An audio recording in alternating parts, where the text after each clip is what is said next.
Wala nang babayaran sa kanilang monthly bills.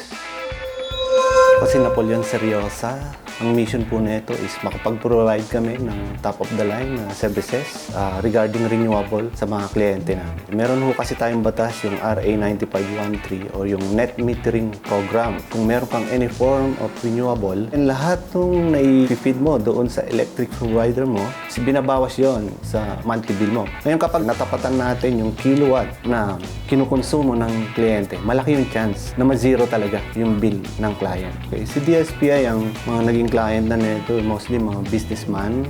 Nagkakandak muna kami ng survey sa mga kliyente namin. Hinihingi namin yung kanilang monthly bill. And then nag-offer kami ng possible solution para matapatan yung mga bills ng client. Bukod doon sa mga solar panels, nag-offer kami ng on-grid na ang main purpose nila is mapababa lang yung kanilang monthly electric bill.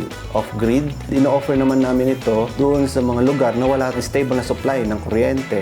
Hybrid, combination ng on-grid at saka ng off-grid. Kagandaan dito is pag nag-brownout, meron ka pa rin supply at saka yung PV Direct. Usual to doon sa may mga irrigation, patubig. Yan. If you have queries, you can message us at 0915-380-5526 or you can visit our Facebook page, Dream Sun Solar Panel Installation Services.